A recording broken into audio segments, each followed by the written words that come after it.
The first deaf who graduated from the LSU. Talaga naman siya yung nakaka-inspire. So, naka-mainstream siya sa hearing. So, meron siyang business. Yung telecom, yung sa telecommunication, regards to the telecommunication, the service for the deaf. George will do also as a management,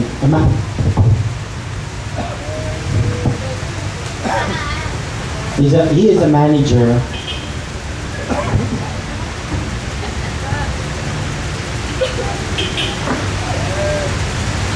So we're calling George for here in regards to sa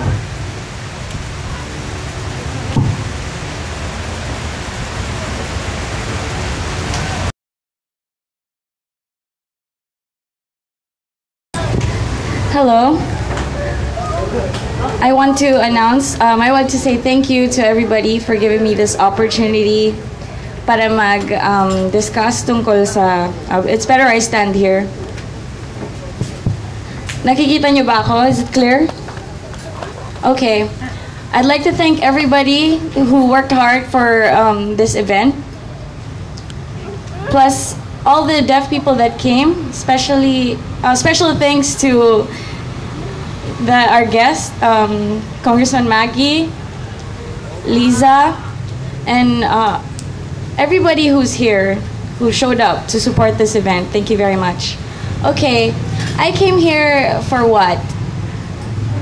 It's for, a while ago, people are asking, what's the VPAD? So I wanted to show you. Ito ang VPAD.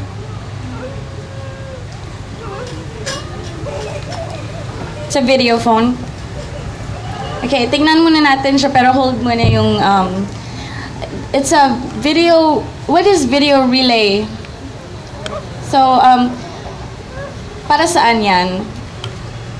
Yung deaf person, it's his way to communicate with the hearing person by using an interpreter through the VPAD, through video service. So I'm going to show you. Sorry, it's not so clear because of the light. Well, anyways, that's a deaf person. Deaf person. Oh, or you could use the computer as long as there's a webcam or the VPAD. It connects to an interpreter. So it's a hearing person that knows how to sign, like my interpreter. The same idea. I'm signing and she's talking. And you just give the phone number to any number that you want, to any hearing person that you want. For example, you want to call your mom or call your deaf hearing friends.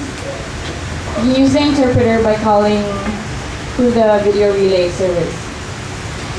It makes communication a lot easier. So this is how it works.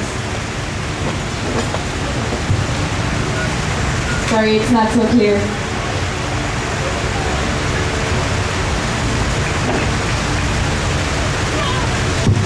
So anyways, this is the interpreter. Wait, hold on. Example, the interpreter will show up on the video pad, and that's the camera where the deaf person will be talking, signing, and then the interpreter will call the hearing person. Just like a hearing person would call another one. But this time it's going to be through an interpreter. In America and other countries, marami nang gumagamit yan.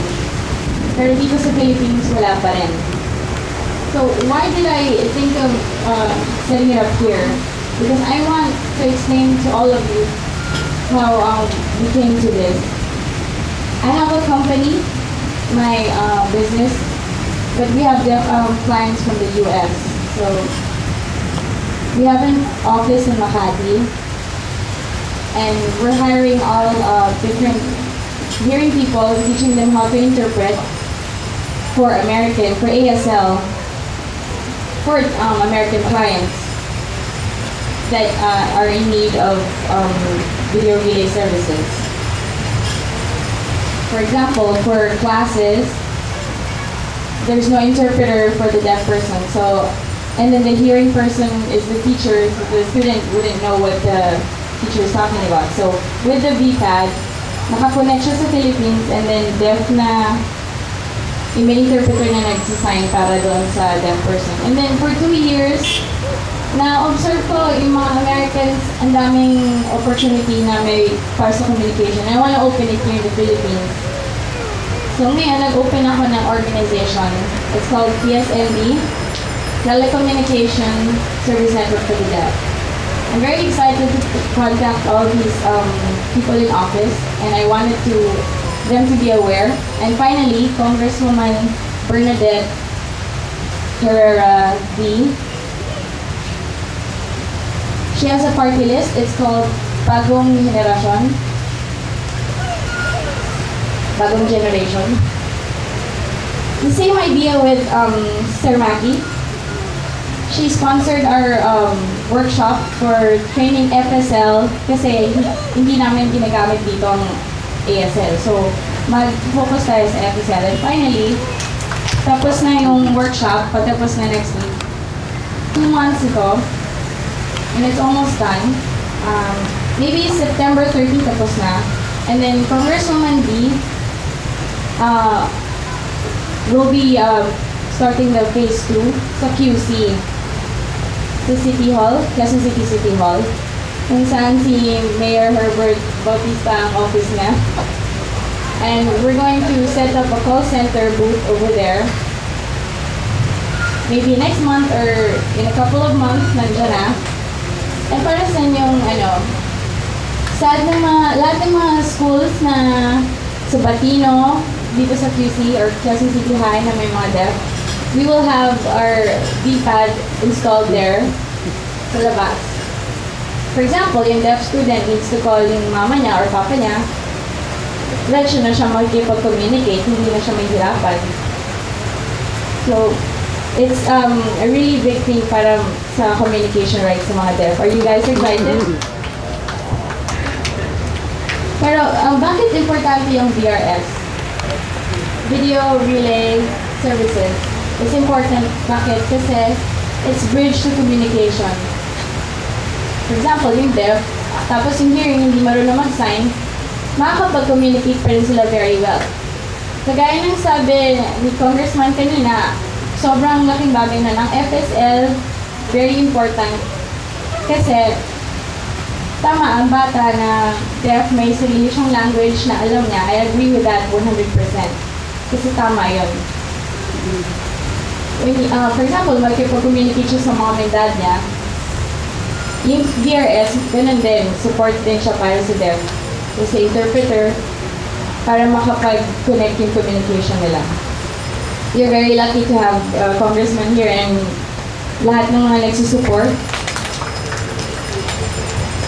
Okay, so next, yung pangalawa, I'm working with Congresswoman BH, and we're trying to pass this bill for telecommunication for the deaf.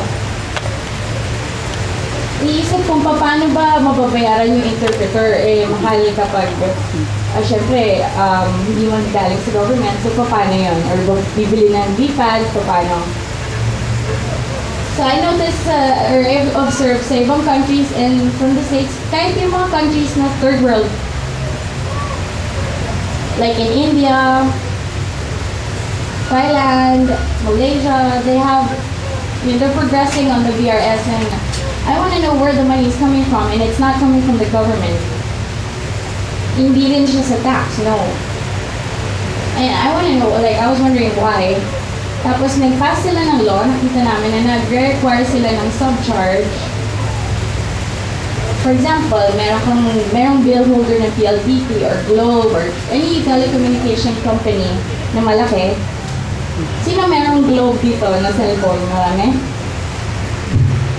Maraming magaling mag-text. Maraming malalaking company, telecommunications company. Ang law, magre-require sila kanila na mag-subcharge sa bill ng isang subscriber, for example, magdadagdag lang ng 0.005%.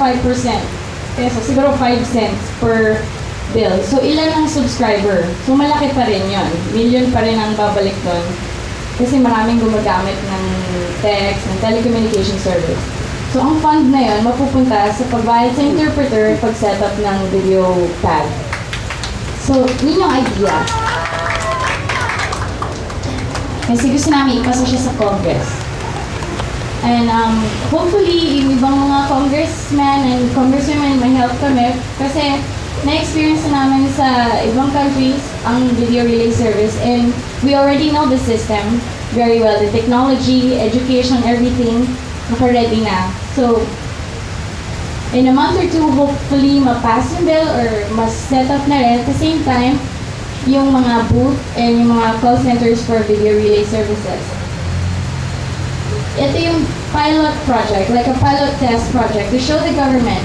For example, in elementary schools, may interpreter tayo na i-hire sa City Hall, 2 or 3 interpreters, and then pag maraming gumagamit na deaf, papakita natin sa government na it's a necessity, it's a communication rights. May help ma-pass yung bill at magkaroon ng progress, okay? And donate din para sa schools niya. VRS is very important. It's not only for the deaf para mabigyan ng jobs, but pati dun sa mga hearing, paano siya makakatulong sa kanila? Kasi ito many interpreters, for example, 10 deaf people, how many interpreters ang kailangan for 10 deaf people? Isa or dalawa? Or tatlo or apat? No. Maybe 30 because 24 hours yan. So, hindi naman pwede isang tao lang mag-interpret 24/7. So, it's more job opportunities and added skills for hearing people as well.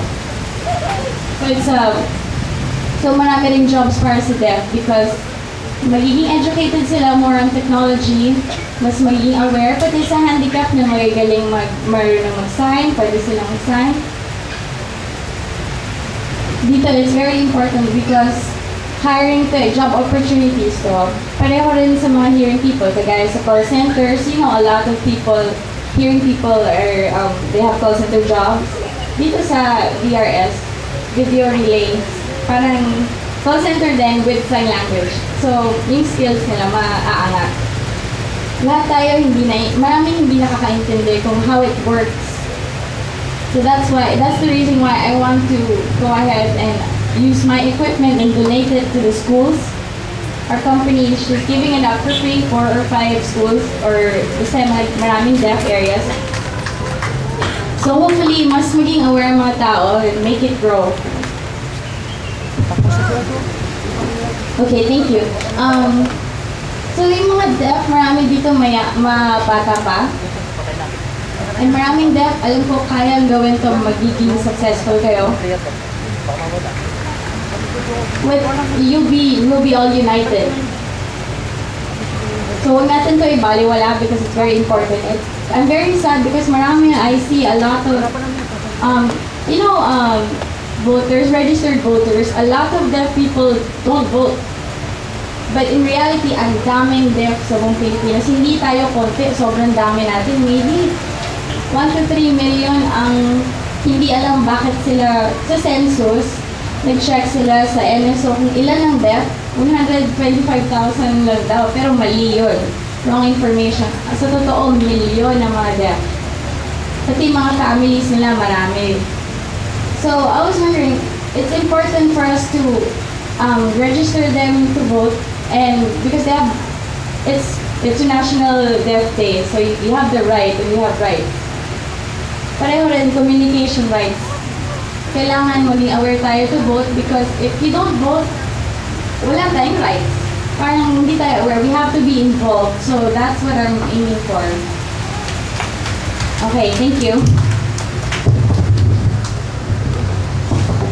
George.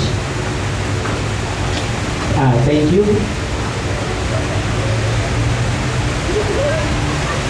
Ngayon, meron tayong opening question, opening forum. So, sino gusto magtanong in regards to this technology? So, magkaroon tayo ng 15 minutes. So, sino gusto magtanong in regards to sa present ni Mr. George? So, kung meron pa kayong tanong, o huwag tayong ibigay kailangan doon tayo doon sa kanyang. So, for example, ito yung mga question. So, if you have any questions? Okay. Questions? How much? Ano talaga siya? It's very expensive. It's around probably $500 to $600. So just come on, maybe like 15 to 20,000 pesos. Cheap lang.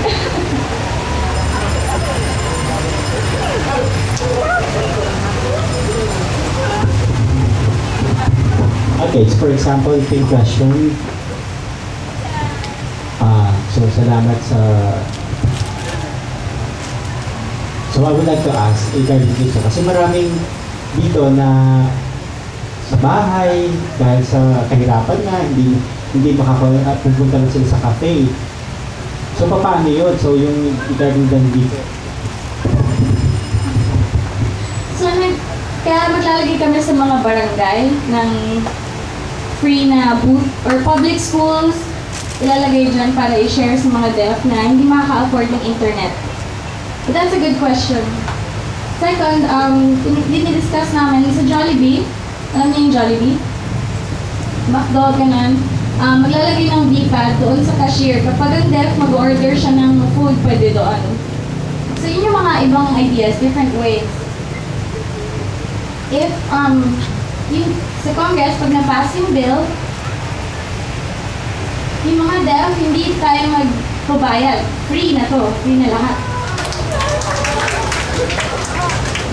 So, dun lang. Sa subcharge na mag-ano. Okay, so it's going to be an open forum. So, sino sa inyo na gusto magtanong? So, may limit lang to na 7 questions. 7 questions lang. 7 questions. Sino gusto magtanong? Okay, dito na. So, pila na lang. Sino yung pipila dito? Sino gusto? You can. Okay. More deaf. So, sino yung mga bingi pa dyan na gusto magtanong? Kay George? Apat pa. Apat na deaf, apat na bingi na pwede magtanong. Sige. Sino pa? Come on guys. Come on. Sige na. Sino gusto magtanong? Okay? Come on. Isa, dalawa, tatlo, apat, 5, 6 kilo. Okay, so 7. So stop. Close na po. Wala nang pipila. Okay. Hi. Ito ang sa pangalan. Nag-graduate from CSD. So, ito yung tanong ko. Pwede rin ba ito sa cellphone? Paano kunyari? Sa 3G, pwede ba ito? Pwede. Pwede. So, ang question niya, if pwede sa 3G, for example, itong iPhone, pag merong camera, as long as there's a camera, pwede. Ang importance nun, merong app doon sa phone. As long as may internet, possible yan. Okay, thank you. So, my name is Liza. So, from PDRC. So, ito yung tanong. So, yung first. So, if you're gonna send it to Luzon sa skin na. Paano siya? Pag mababa yung signal, okay lang ba? Is it fine? Pag sa Mindanao, sobrang layo, walang signal, is it fine? It doesn't matter. Important, meron 500 kb na speed. Kahit maliit lang yung speed. Because I was wondering kung sa Visayas, Luzon, Mindanao, pwede. So another question, compared with the Skype, what's the difference? The positive side of the V-Pad is it's clearer for video and voice. Sa Skype kasi, it's very limited. Malabo, sometimes it's not clear. Tapos sa laptop, kailangan pa. Tapos kailangan, pag kasi sa mga, kahit sa mga walang pera, siya meron. Kaya nang sabi ko, sa mga barangay, sa Jollibee, pwede mo siyang ilagay doon. So it's very open to the public. Pag may iPad ka ba or ano, pwede mo ba ilagay sa Jollibee yun? Is it safe? Pwedeng makuha. Or pwede ba kapaglaruan lang ng mga tao, gano'n, mag-crash, magka-problem, mag-technical problems. So ito, straight lang siya for communications. Parang payphone. So pareho lang siya ng payphone. But free.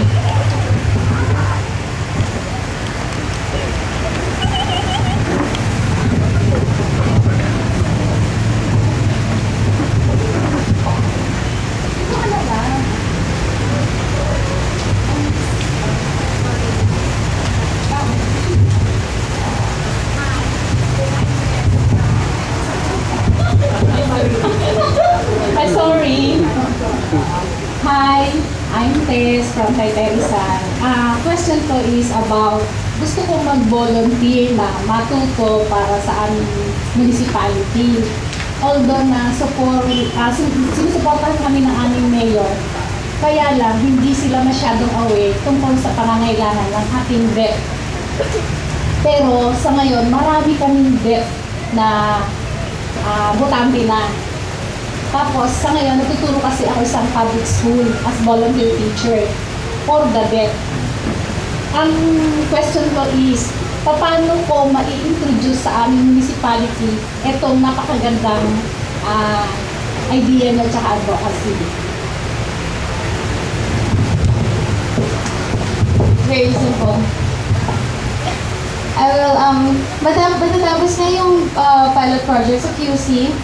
Pag nalagay na yung booth doon, yung call center doon, yung media, i-invite namin para maging ma-expose siya, and then we'll inform you to bring to your city hall, to your municipality.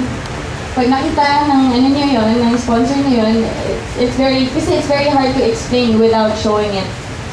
Minsan, pag nag-explain ka, hanapin yung picture, ganyan. Mahirap kasi sa mga hearing maintindihan yan.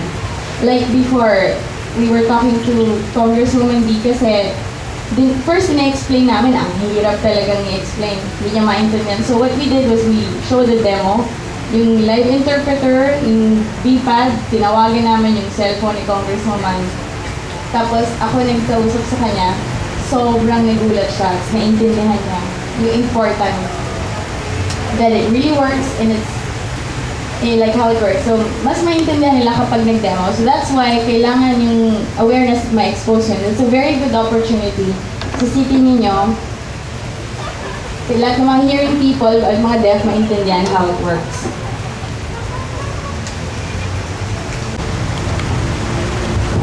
How does this, for example, sa internet and sa Camfrog, so, it's just a new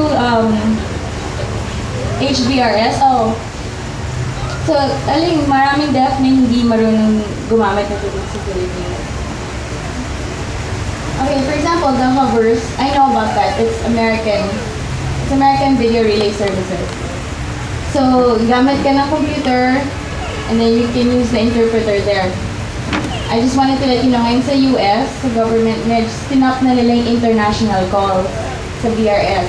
Why? Because maraming international, mga ibang countries ginagamit yung VRS ng Amerika. Tapos ngayon, kinop na nila. Before, meron din akong hovers sa laptop ko. Pero ngayon, hirap na. So ngayon, ayan, pinopromote ko ngayon yung BPAD dito sa Philippines, locally. Thank you. I wanted to...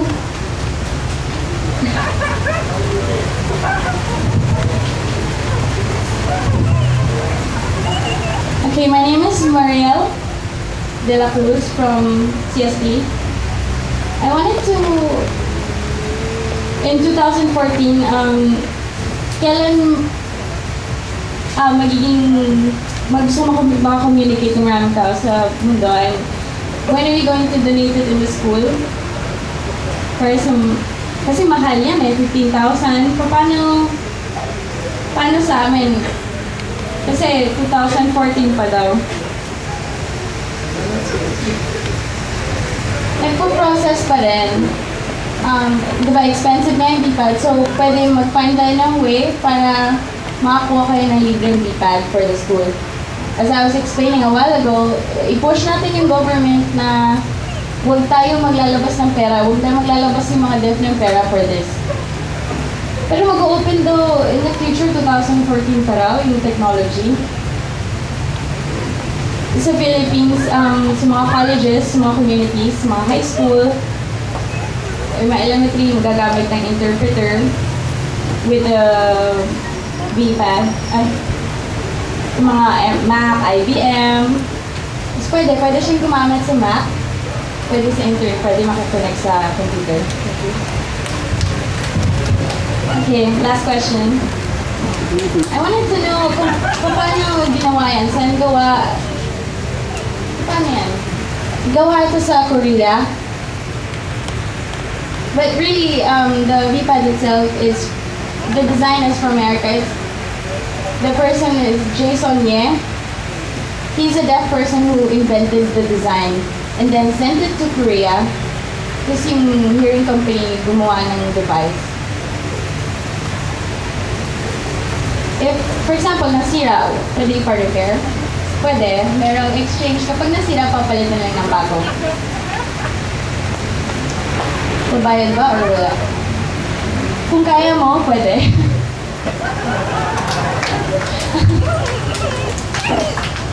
For example, pag nasa Philippines ka gusto mo tumawag international sa ibang deaf, sa ibang countries, how does that work? It calls through IP address. For example, ma-type mo yung website and then merong IP number, yung address. Yung friend mo sa States or anywhere, merong sa Europe or anywhere sa America, kung merong IP address, for example, 123.234 sa website, hingin mo, tapos ita-type mo dyan, and then you go connect. Na-answer na yung question. Oh, but how about the calling? Using the interpreter? That's what you use the VRS for. For example, VPAD. Tapos, pag deaf to deaf, hindi na kailangan ng interpreter, of course. But if you're going to call a hearing person at gigamit siya ng phone, you go through the VRS. So 2-in-1, two-way. Pwede siya sa deaf, pwede siya sa hearing.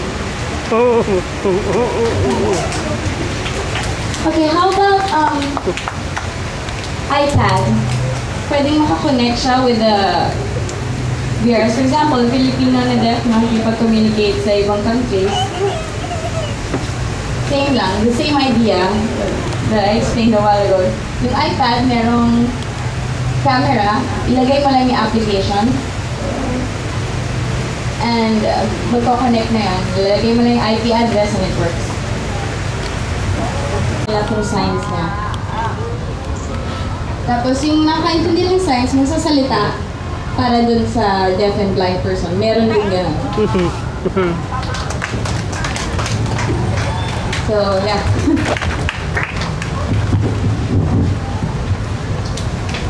Any more questions?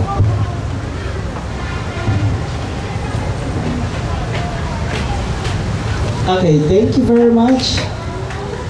So, napaka-interesting siya. Maraming salamat. We'll give you a certificate and a token. And also, hey, sir, before umalis po kayo, sir, we're going to give you a certificate and a token po din.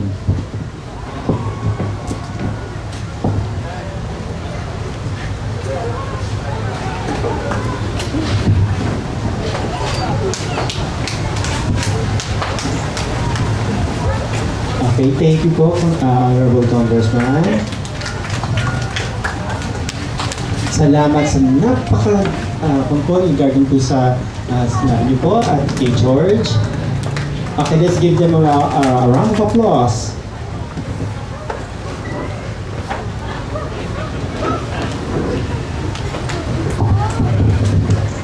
Picture.